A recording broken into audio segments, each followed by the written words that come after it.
So I don't know if you've gone back and read like the early alarms and excursions stuff from the 70s Oh no, or the quotes that John Peterson drew out for like playing at the world and the So elusive shift. yes, yeah, I have seen those. Yeah, yeah, yeah. The elusive shift especially shows us that conversation about these things has not changed No, no. since around 1975.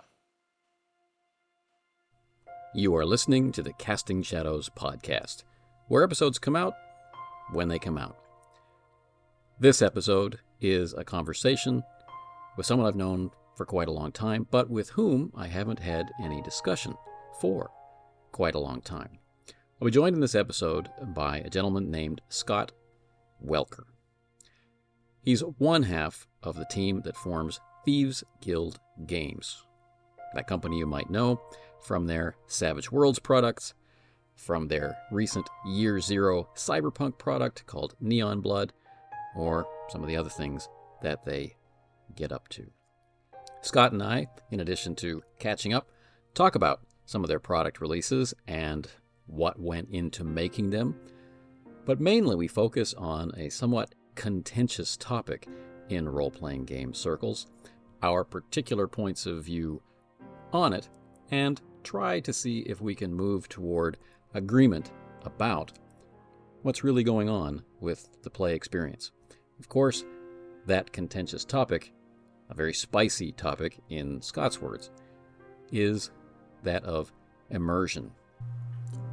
During the course of this conversation, Scott and I default to the use of the word immersion, mainly for the benefit of the audience and as shorthand for our differing views on the same phenomenon.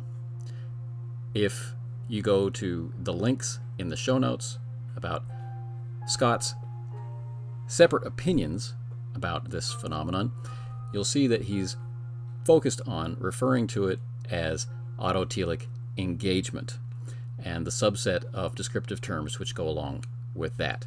Whereas you're familiar from this channel that for me, what we're talking about is focused attention, whether that be intentional or unintentional, whether it comes on bidden by your practice or unbidden by auspicious circumstances.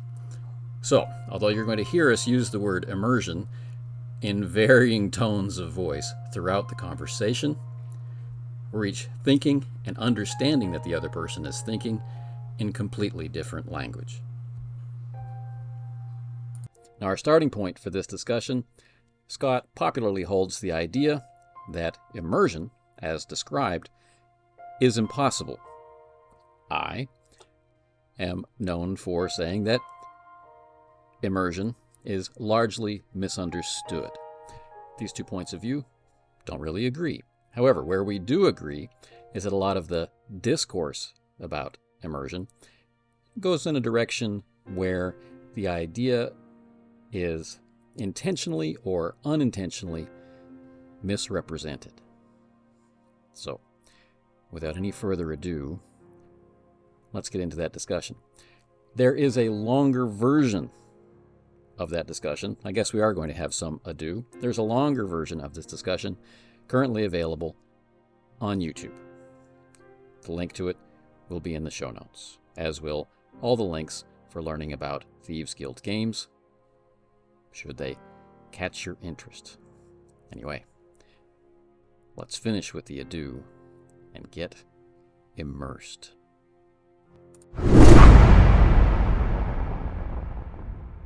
So let's see if you agree with this premise. We start playing the game, and right from the very first session, we have reactions to it. And then as our familiarity with whatever it is that we're doing, as the game increases, our observations of why we like it become a little bit more stable, and we start pushing for the part of it that we like. Does that seem like a fair assessment? Yeah, yeah. I think that's fairly accurate. Yeah.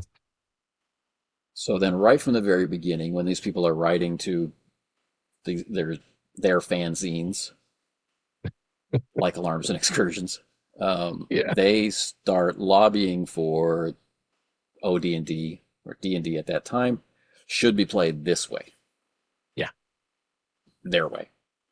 Yep. And we immediately see the in-character guys and the out-of-character guys have appeared out of the woodwork, even though the game itself is completely silent Yeah. on how to play. Yeah. Yeah. So we're, in a sense, we must be wired to imagine things, or conceive of things in a specific way. Yeah, Or is that a sure. bridge too Yeah. far? No. I think you're right, because I think, because really it comes down to, I think the base forms of this are going to be, or even early on. And I think you and I both started gaming really early, probably in the early 80s, with Dungeons and Dragons, original D&D. And I gravitated immediately to the voices, the characters, and that's what mattered most to me. But on the converse of that, I think, is where you have the war gamers, or the people who are probably prone to war games, because they're the ones who like the fine details of things, which normally people who are in the narrative side, we could not care less about bonuses or what your character build is. It just doesn't matter to us. And yeah, I think that's pretty fair that early on, that's where that divide probably came from.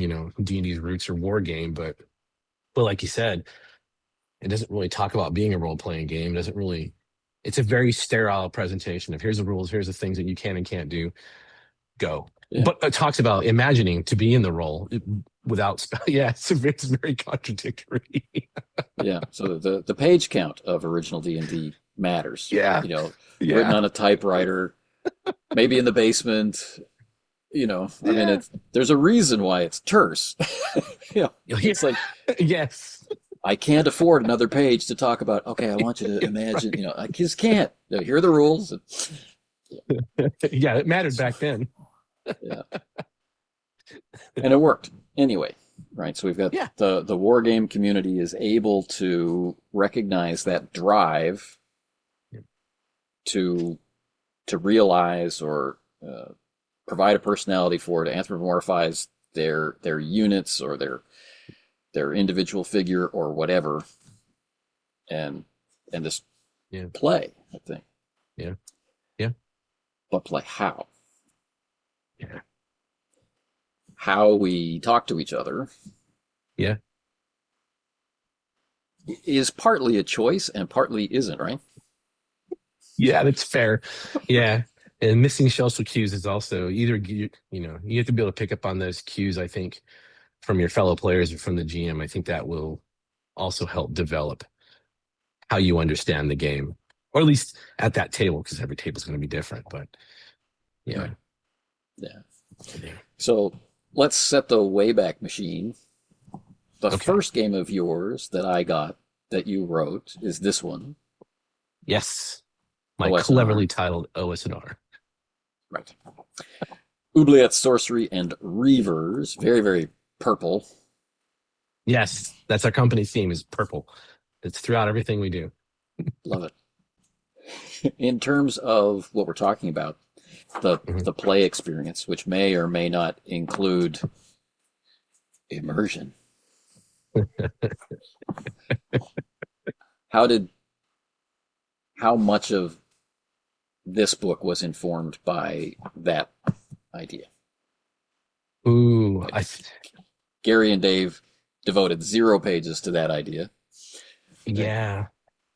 And I put some in there. Also, I will say that much like them, I asked ahead of time of how much it would cost to edit and lay it out, and I never should have done that, because that also informed my page count. Yeah, and it was the first thing, and I was really nervous about it. Now I don't care, because I know how much my layout guy is going to charge. I'm like, okay, cool. I make it an effort to put more into it. So that's kind of, that book has suffered a little bit because of that. But as far as the immersion side of the house for that book, man, that's a good question, because it didn't really. The reason I wrote it wasn't really for a narrative or immersion, but I wanted to make sure that I had given players and GMs a tone that is there's a little thin veneer of a setting in there, but I wanted to give it enough tone to say, oh, well, your elves are weird, and here's why. And there's some mechanical.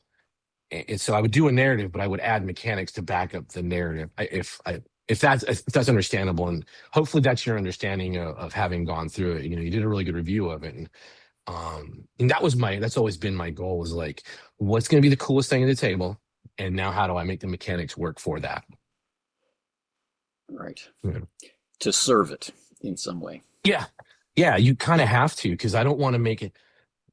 Yeah, I know everyone thinks I pick on D&D, but Dungeons and Dragons is great for high fantasy. Dungeons and Dragons is not great for spy games. It's not great for space games. You can do it, yeah, but it's not really, and that's why games like Savage Worlds does so well. Yes, you can do anything, and there are some naysayers. Powered by the Apocalypse, that's a little bit different of a difficult conversation, because I think that's more narratively driven from the beginning, and it makes the setting work for the conversation. Year Zero Engine is another great example of those rules are so ubiquitous that they go with any genre.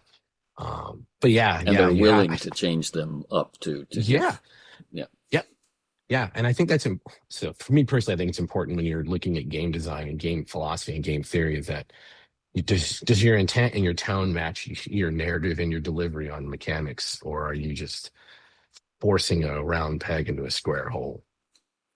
right. Like in the atmospheric horror genre that I gravitate toward, that a game system which says, okay, roll, okay, now roll something else, okay, now roll something else, or or do some math, or enter a negotiation out of character as players about some outcome or some opportunity. This is antithetical to purpose and breaks tone. I can't have I'd like to push the roll, please, or would you like to push the roll, please? I can't do that in a scary way. Would you like to? I was just thinking of that. I ran Vesson, but I didn't do Vaesen. We used the rules to do Call of Cthulhu, because I was curious of how well it would handle, that kind of level of horror. And yeah, you're not wrong. It's that immediate extraction every time. But I have proffered there's a way out of that. I've talked to my actual group that I game with, and my co-designer and whatnot, and I told him we could do this. We could do a heavy, intense narrative game with almost any system, but it will require a couple of things. And maybe I'm getting ahead of the conversation. Nope. You have to have people. You have to have a small group. You cannot possibly do, like, I think that you can't do the Holy Grail with 5 people or 6 people. 4 is probably pushing it. 3 is probably a great size number of players plus the GM. But the players, everyone has to understand the rules, and everyone has to be willing not to ask. I know I'm a thief, but I'm going to go ahead and say something stupid like, can I pick the lock? God damn, you're playing the thief. Of course you can pick a lock. Like, you have to have those people not do the mother may I questions, which Shauner was famous for talking about, but he's right. And then you have to have the players who are willing to, everything has to be below, I guess, the surface or behind the screen, literally. And they can see their rolls. I don't need to know you rolled how many successes, just narrate what happens. Or, you tell me like, oh, I approached the door and I carefully open it up with my fingers. That tells me you made a success, and now I'm going to respond. Or you can say, I'm trying to open this up and I'm really straining myself, and finally I managed to pull it open. Like, oh, okay, then something has gone wrong, and that means you pushed the roll. But I think that is, I think it might be, it sounds weird, but that might be more stressful of a way to play than most people are willing to do. Well, the feedback I'm getting on our long-running Call of Cthulhu actual play, in that particular AP series, we don't really show the before game talk, but we do show the post game discussion. And there's a lot of talk about, because it's run in that style, right? There's the rolls are waived if I assess that the skill level is appropriate, and they're subdued or they're signaled in another way. Yeah. They're keyed in and they understand. Yeah. And so the feedback at the end is that was a lot of fun, but it was really hard work. Yeah. Like at the end of 2 hours or 90 minutes or whatever, people are tired. Yeah, And, sure. Yeah. and I think it's because they're playing. Yes. Like there's skill being demonstrated. They're not saying, "Oh, just a minute," and then looking over the character sheet for the item that they need. That happens, but the idea is that there's a certain amount of player skill required to achieve that. The goal of that is to minimize the difference between the player's experience and the character's experience. Yes.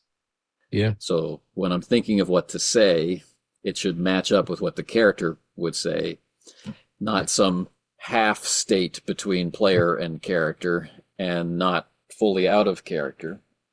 Yeah. And that I'm actively imagining what has been described and filling in the blanks of what hasn't been described, because that's my job. Yeah. Yeah. and allowing things to be vague enough. Yeah. So once we've reached the place where we can all communicate on a level appropriate for maintaining a unity of perspective, as Primeval Fantasy likes to call it, right? A unity of perspective between the player and the character. Once we can play that way, then you have the opportunity to really focus your attention on what you're imagining, because your attention isn't elsewhere. It's not like, what do I roll? Absolutely. Or where's my die? It can be on what you're imagining. Yeah. And as you were talking about in your recent video about autotelic engagement, right? Yeah.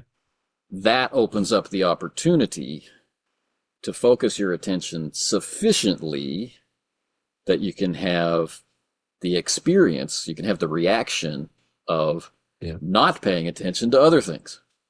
Yes. Yes. Which is immersion. Yes.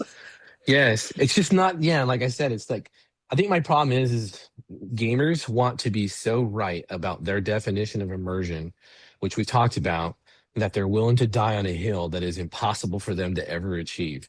And that is, you're never going to sit at a game table and have the same level of immersion where you sit back and you watch a movie and you look up and you go, holy crap, 4 hours just went by. I know people say it. Yes, time flies at a table, but I am talking about where you are locked into a book, a movie, a TV show, where you're just like, you are so focused, there is nothing going on around you. And the people are like, no, it's not true. I'm like, dude, as soon as you have to do a die roll, or you have to mark hit points, or you have to do a hit location, it's over.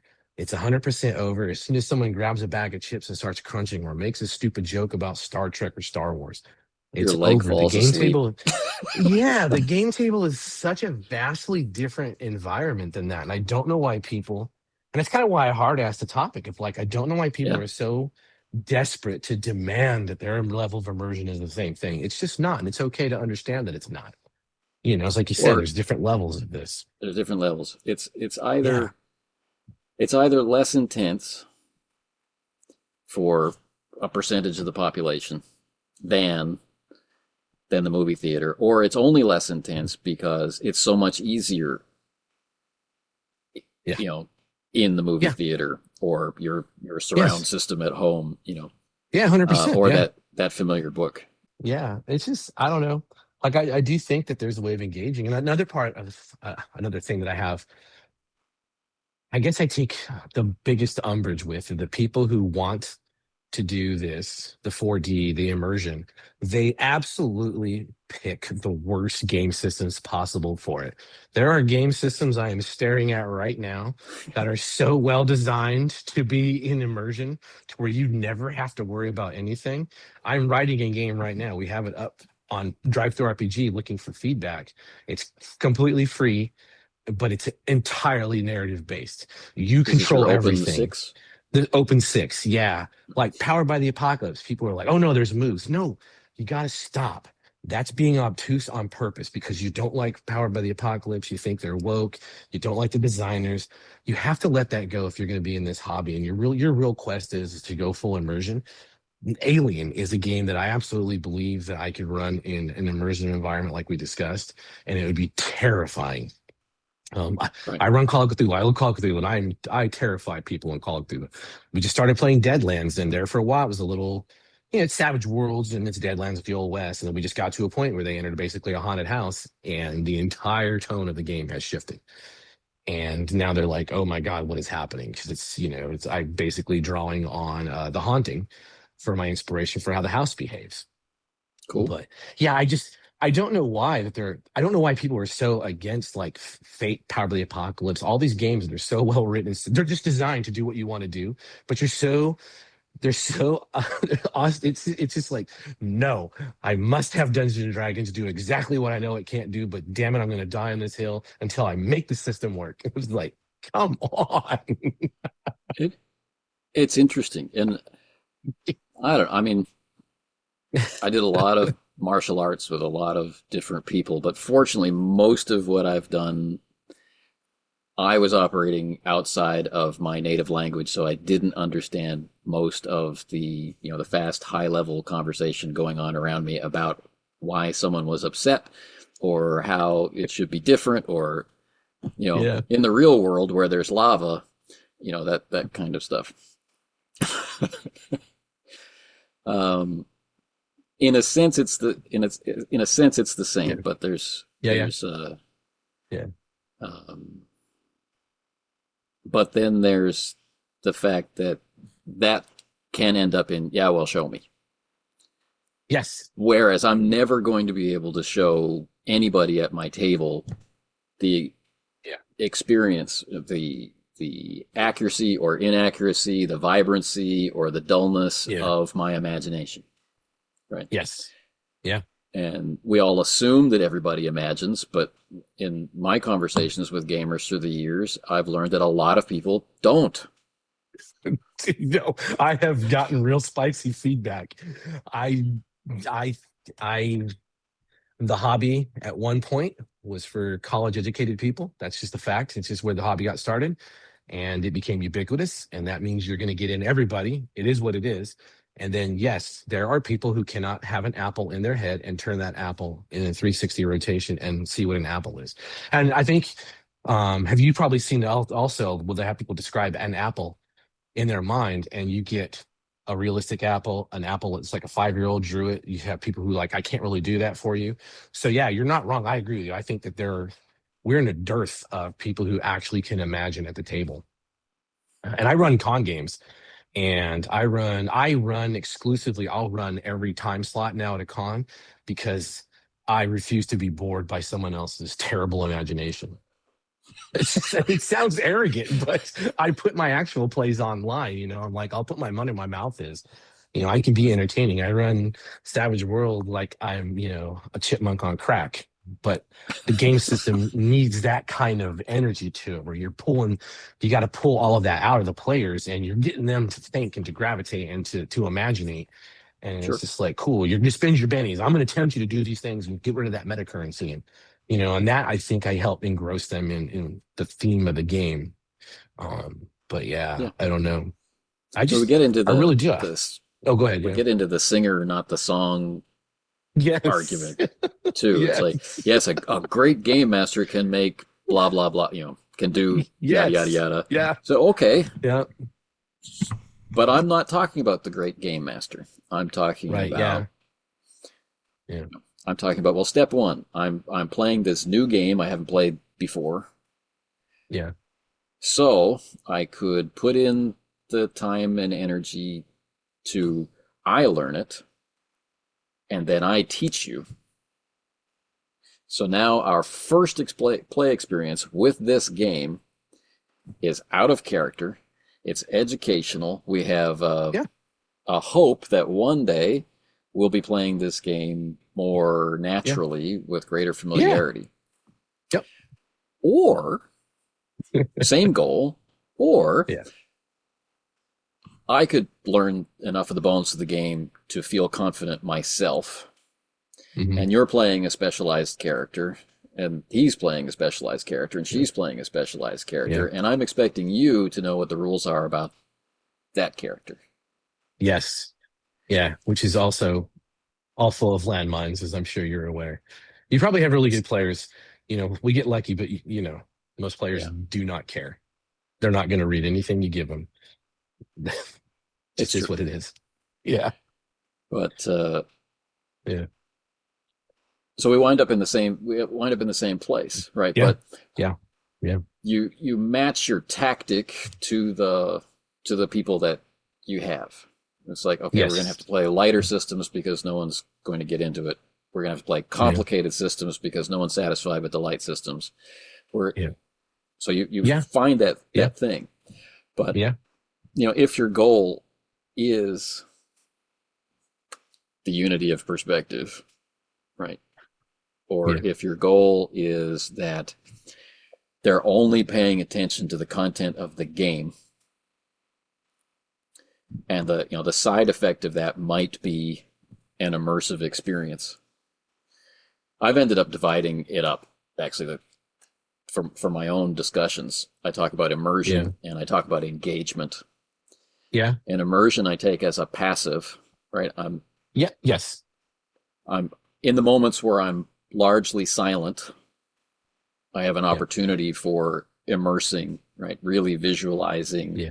or at least having an empathetic Yeah. reaction to my character's situation, and an Yeah. ability maybe to shift from what if I were there with all of Yeah. my strengths and weaknesses to, I feel this, Yeah. Yeah. trying or maybe Yeah. achieving getting there. But the engagement side of the equation is no less engrossing. It's Yeah. still the occupation of your attention. You're focused purely Yep. on how this, and it could be roll master, like E crush critical. Oh, I can't believe I ran that game for so long. Yeah, But yeah. Yeah. You look at multiple tables and yeah. right. Yeah. And so it might the first time we had an experience of immersion, whatever it is, was unintentional.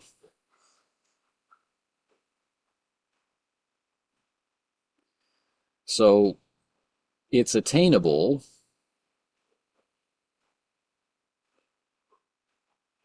when the stars are right, when the circumstances are right, where the blend of people at the table are right. Yeah. I'm not sure how many people pay attention to how they got there, I don't know either. to reproduce it. Yeah. And then Yeah. of the people having that experience, how many of them are actually talking to their fellow players about the symptoms of engagement, of engrossment, right?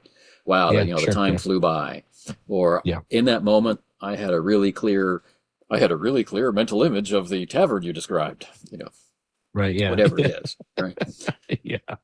How Yeah. often is this stuff being shared so that it can be reproduced? Mhm. Is the game master taking credit for the whole thing? Well, my fantasy I would, world. I would hope not. I have Oh delivered man. this experience unto you. Yeah. Jesus wept. Yeah. So it's kind of funny, but Yeah. so Yeah. that it seems like the immersion we argue about is the immersion in character, which is the hardest to achieve accidentally or intentionally, Yeah. right? Yeah. And so it's again, as you said, peculiar that it's able to persist so long in the face Yeah. of the fragility of that particular experience. Yeah. Yeah. And I don't know if it's because you are engaged at a conscious level during gaming, that you simply are not during a movie or even reading a book. You just basically your consciousness, I think, folds when you're at a movie that you're really into, or reading You're a just book. And open I to think, perceive. Yeah. yeah, and that's it. Like you're not being told anything. You're not having to worry about asking questions or moving your doll on the table. And I think that might be the fine line of like, I can get goosebumps, I can tear up at a movie. That will never have ever happened to me I started gaming in 82 and I've never had that experience. And I probably never will. It's just the fact of life.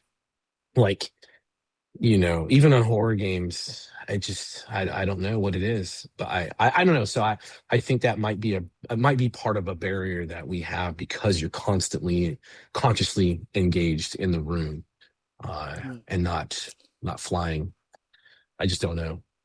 The other big consideration is that usually the experience of play at the table doesn't include the game master. Oh. Like if I'm running a horror game, Hmm.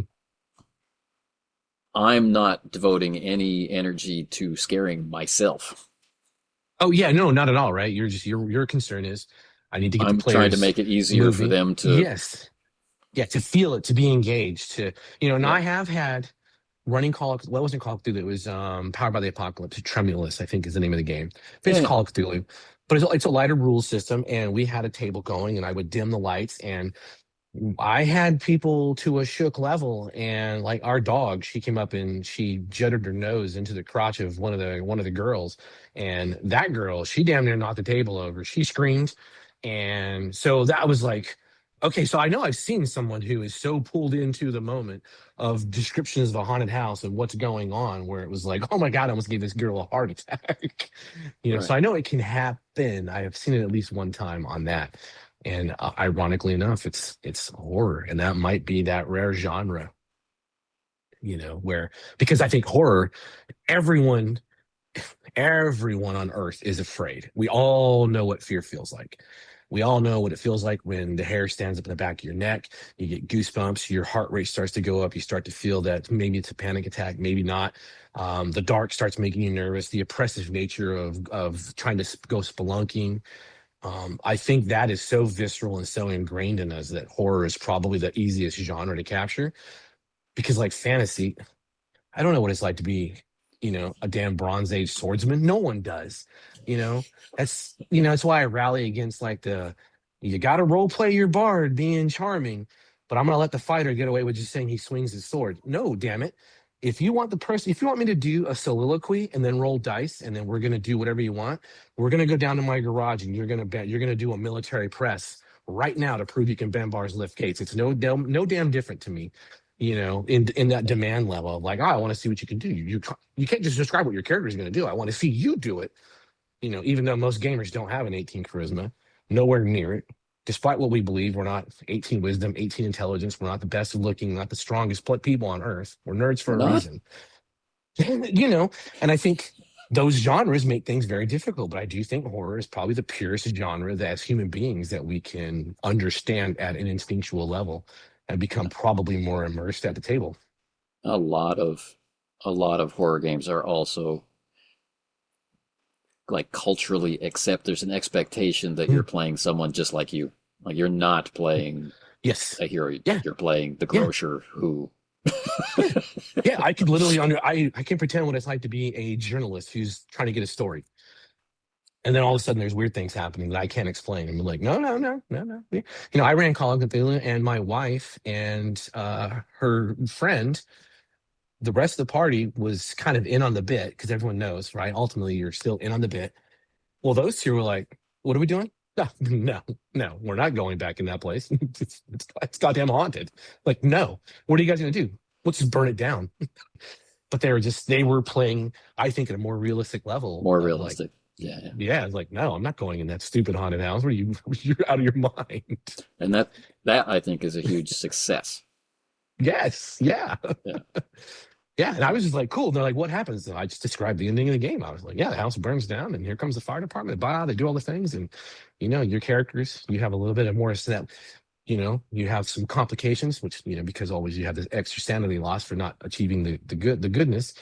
And we just described that, and then that was it. And they Yeah. were like, "This is awesome." I was like, you guys understand, you didn't really, like, you played the game, but you didn't play the game." You did, but that gets us into the, story versus no story kind of, Yeah, you know, yeah. let's not go I there. was super proud. No, Yeah. yeah. I was super proud of him. I was like, this is the first time in 40 years someone has willingly not done the stupid thing. Yeah. I'm going into the basement. No, stay up here. I want to go alone. Right? Yeah, it was great. I was like, man, this is good. I don't need the axe. But yeah, It's okay. All right. So yeah, years yeah, pass and yeah. found year zero and you produced your own year zero game, adapting your modified D20 game, Neon Blood, to that engine. Oh, So yeah.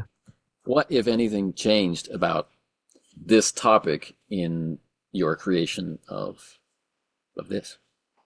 Oh man. So I think with the Year Zero engine, part of it is Year Zero engine didn't have a good cyberpunk game.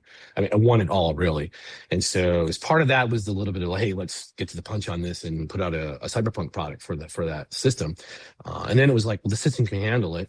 And then as I started looking at converting over from the D20 side, it was like, oh, okay, well, we can really engage the player more with the world and how the characters are developed, because I think the Year Zero engine with the pushing the rolls, um, just the development, all the little nuances of how the Year Zero engine functions really helped inform the overall tone of the setting a lot better. Than the D20. D20 was written because I was dissatisfied with cyberpunk initiative systems, is honestly the Sure. impetus of that game. And then we went on, and then I was like, okay, cool. And I spill everything around that and make everything as cool as possible and still do a mechanical reason of why it works. But with Year Zero, yeah, I think I played a handful of Year Zero engine games. I own everything those guys do now. And it was like, okay, cool. This is a system that's right in my alley because it allows me to flow faster as a GM.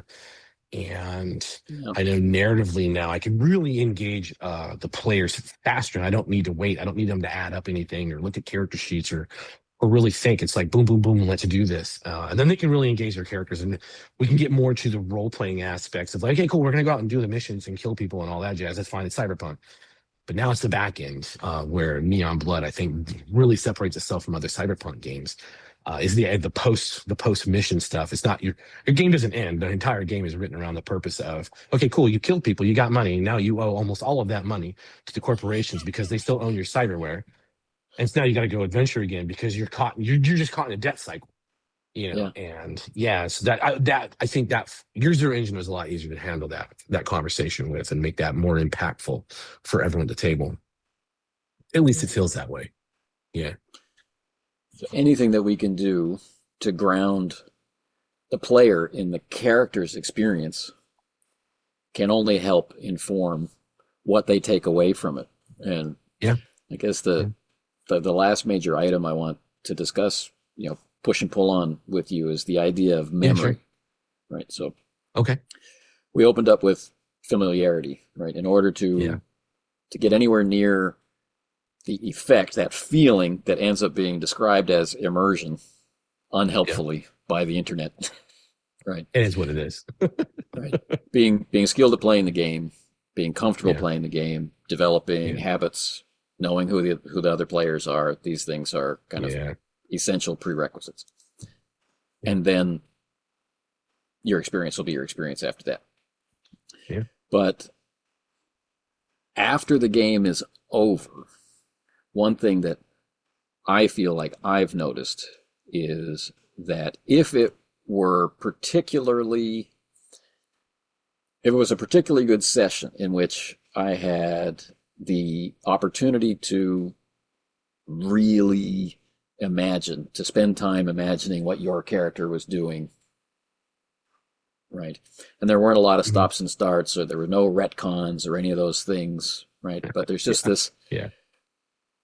I have memories of those moments which didn't happen and they're Yes. not very distinguishable from memories which have happened. Yes. Yeah. Yeah. Which, uncritically, when examined looking backward, could seem to be very immersive because Yeah. it was just like being there. Yeah. Yeah. I don't. Yeah. I don't. Is that, are those memories built because of unconscious immersion, or because of a semi-conscious engagement and engrossment with what's happening in the dialogue? And I guess it's, I don't know. Was it one half dozen to one kind of situation? Maybe. I think Yeah. we can't Yeah. say, oh, Yeah. it is this, but Yeah. I might be able to say, well, for you, Yeah. maybe, or for that person or this other person, maybe it wasn't Yeah. the imagination of a particular scene or moment which has taken on that real memory quality.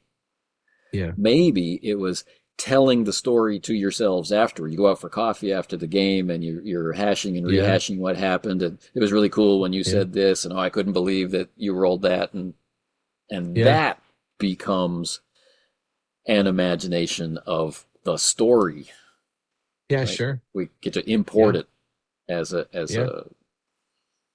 whole concept, right? This was Yeah. the story of our play, and then I remember that, and that can Yeah. retroactively seem to have been very immersive or engrossing or engaging, where it may not have looked or felt that way to all the participants.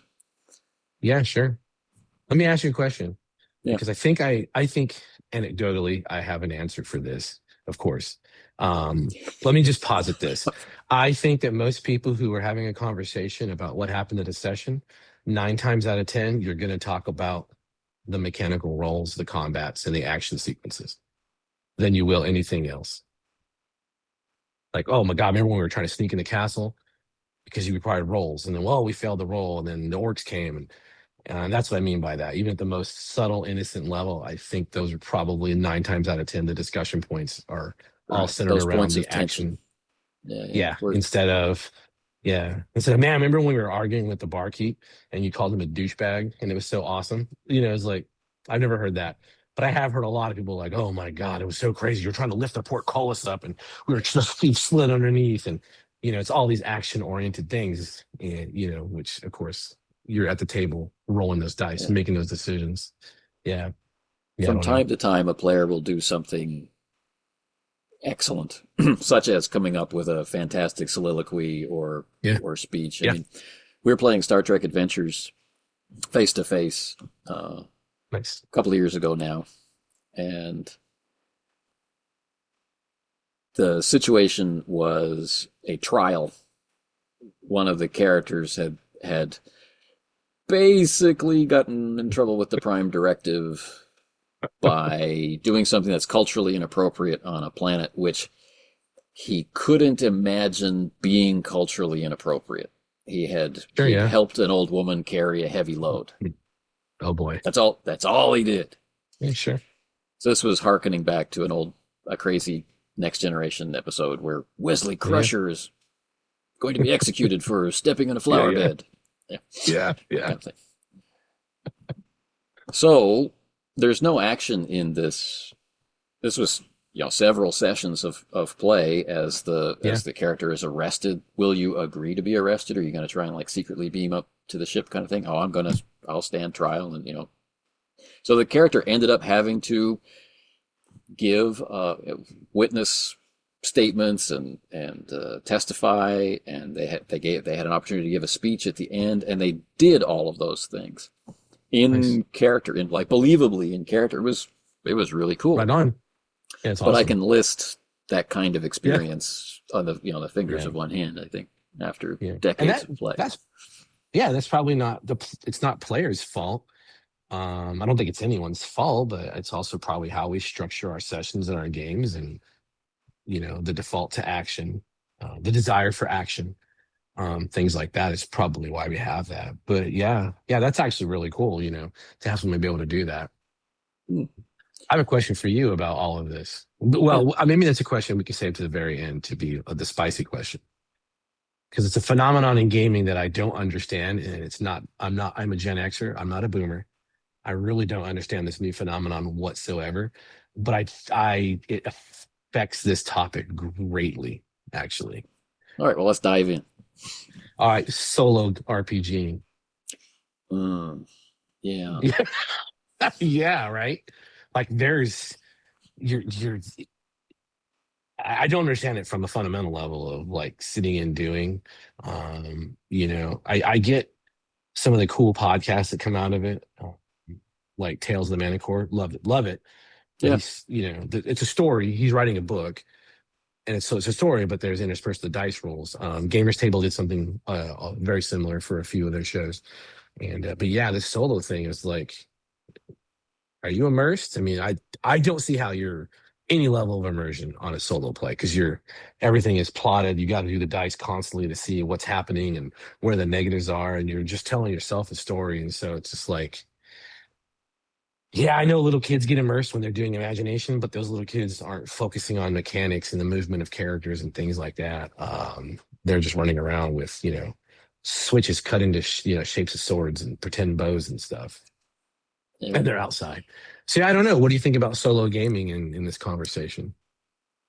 Well, or is it for a different me, topic? no, it is exactly the same. It is exactly the same topic, right? So whatever game it is that we've chosen to play, there's going to be barriers, right? Like, if you choose to play, I don't know, just picking up at random because you mentioned it, AD&D. Yeah. That game has so many different types of mechanisms, rolling different dice on different charts and stuff like this. It can't be immersive. And then the other side will say, "Oh, but," Yeah. or a lighter game will be, and then the other side says, "Yeah, but I can't believe it. I can't suspend my disbelief in that lighter system, and so it's not." Yeah. Yeah. So there's going to be lots of barriers and arguments, and so that's over the years has pushed me to, what am I paying attention to? If I can, in an enough uninterrupted time, pay attention to such a degree that I'm not paying attention to anything else, then I've now qualified for one of the conditions of a flow state, or that autotelic engagement. Yeah. Right. And so then, what is it easier to pay attention to? What is it more difficult to pay attention to? And that makes me run up against my own strengths and weaknesses. Well, it's pretty easy for me to pay attention to what I'm like logically constructing about a moment, right? If this happens, then that would happen. It's harder for me to pay attention to math. Yeah. Yes. Yeah. But the solo gaming, it doesn't answer any of the things that I go to role-playing games for. Like, I'm solitary by nature. So one of the things that I recognize in role-playing games is it gets me in a room with other people. Yep. Yeah. If I immerse myself in solo gaming, who would I ever talk to? Right. I would talk to my wife. Yeah. And I would talk to the dogs, presumably. Yeah. I'm not interested personally in solo gaming because it doesn't give me what I'm looking for. I as a person am not interested in the story that happens.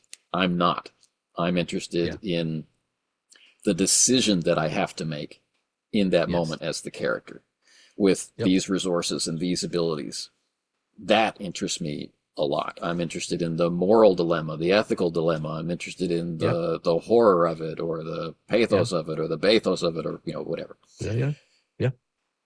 So yes, I can obtain those things from solo gaming, but at an awful expense of effort on my part and constant shifting back and forth.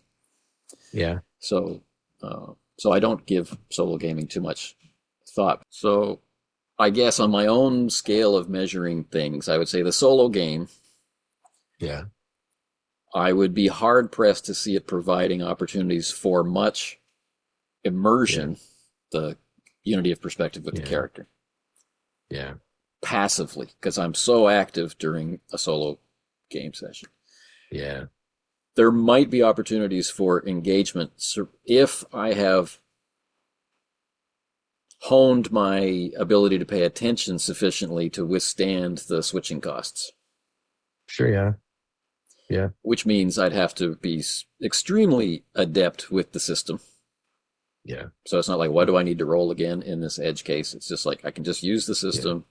Yeah. Whatever oracle I'm using, I'm adept at adapting. I mean, year zero is kind of the same with the hit locations and, critical hits charts. Yeah. If you're using, if the game you're using has all that stuff, 100%. Fantasy Flight games, Star Wars, similarly, there's the 100-point critical hit chart, which is used to support immersion, and it's used to argue against immersion. Yes, equally. Yeah, and that game is one of the ones that I would defend in my dying breath. The dice were not that complicated. I just think it was so different. People weren't sure of it. And then Daggerheart is the same way. I ran Daggerheart online. I have an actual play up on the channel because of the hope and fear. People are like, oh, this is just stupid. I was like, it's not stupid. You just don't have an imagination.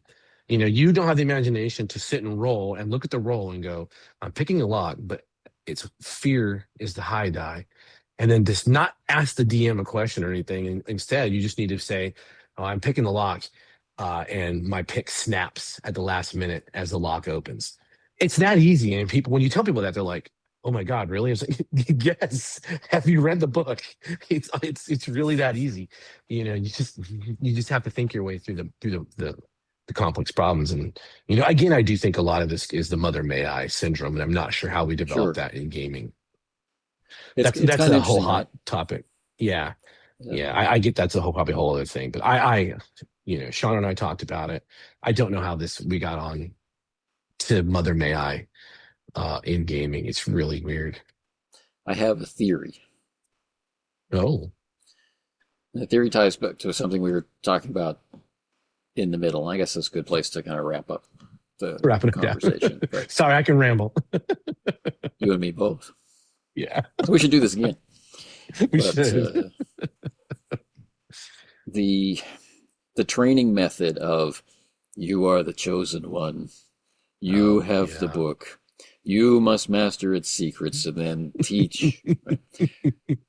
That is a very recognizable social structure that we've been with since we were 5 years old. The teacher tells us what to do. The teacher tells us how to do it. We obey the teacher. This gives the illusion that the game master has authority and that, I don't have agency. I only get permission to do things if the game master says. All of these problems arise from that.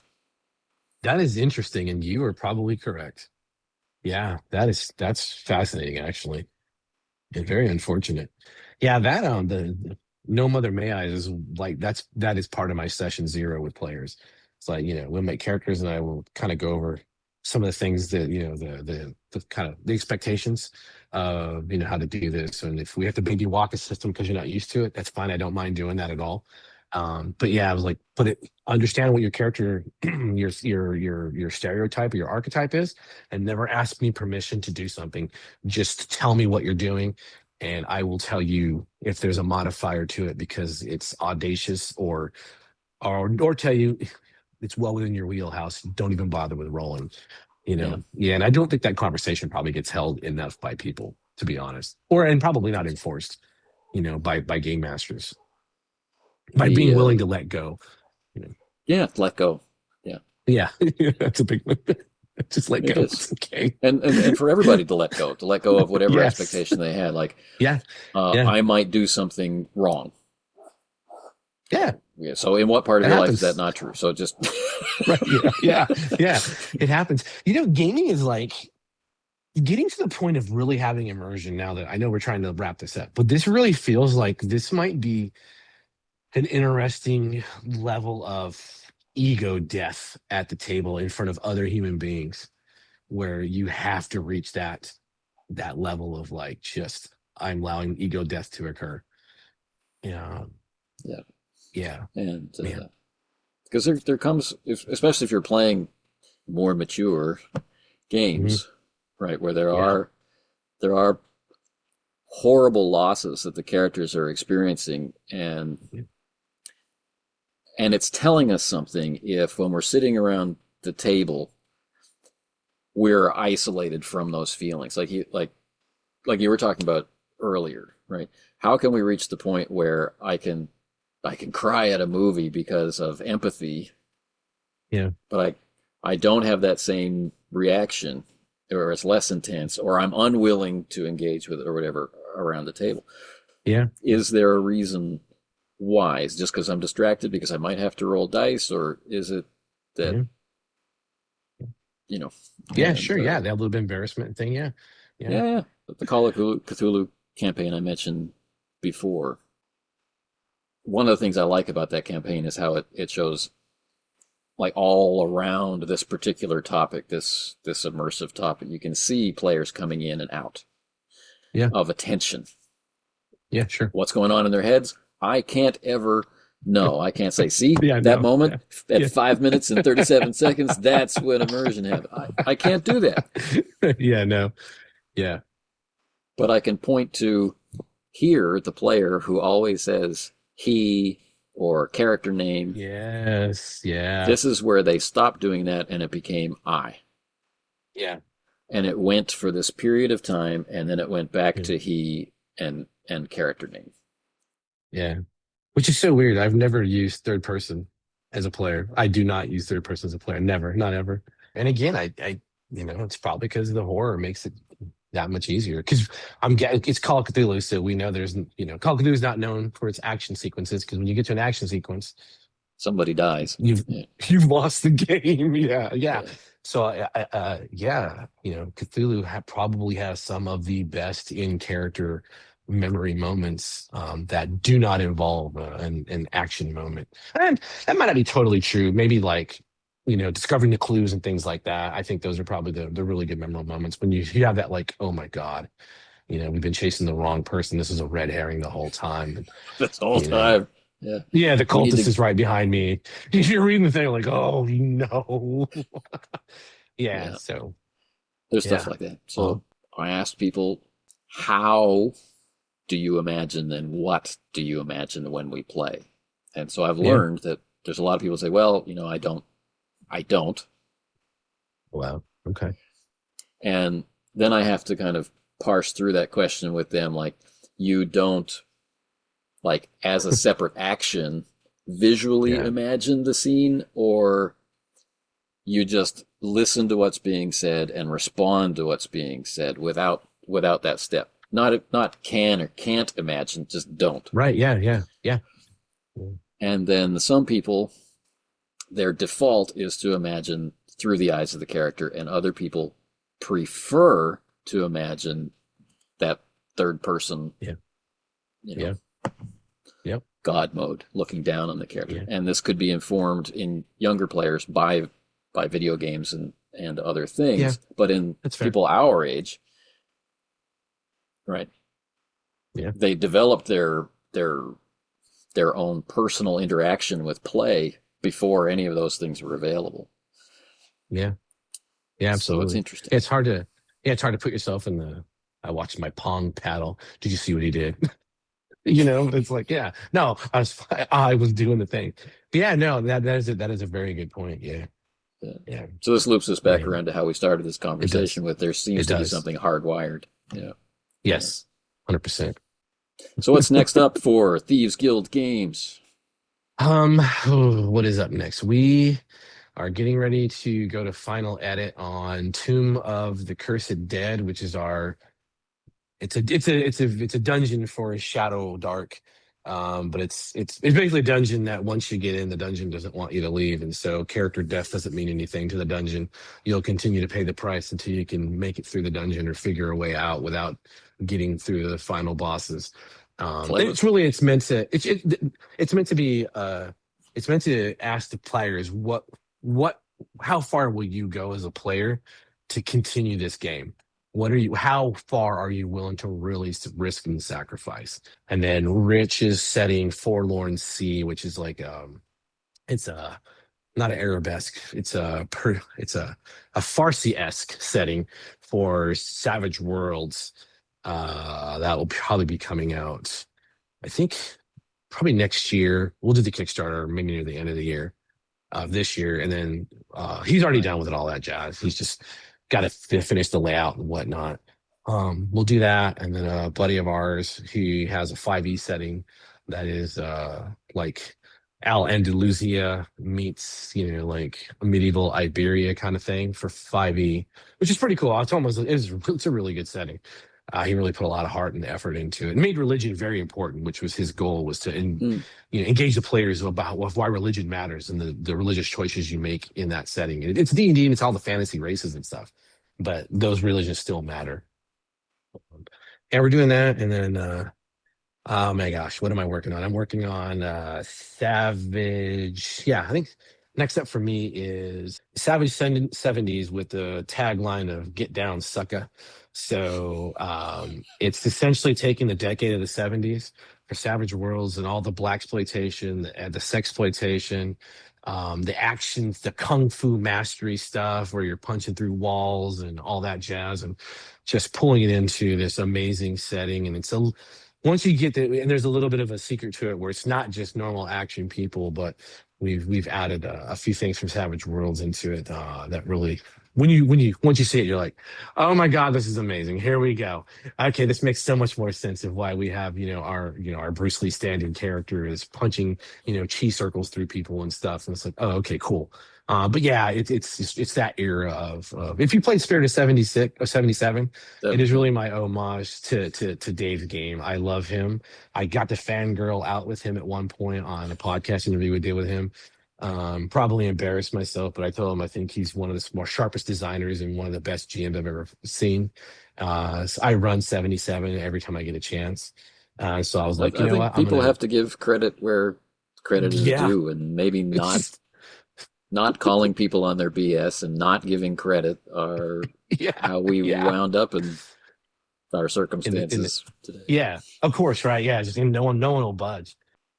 We got a few things on deck after that. It just never stops. I have nothing else to do, so I keep inventing.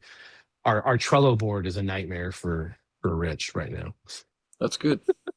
Wicked. Truth. Yeah. All right.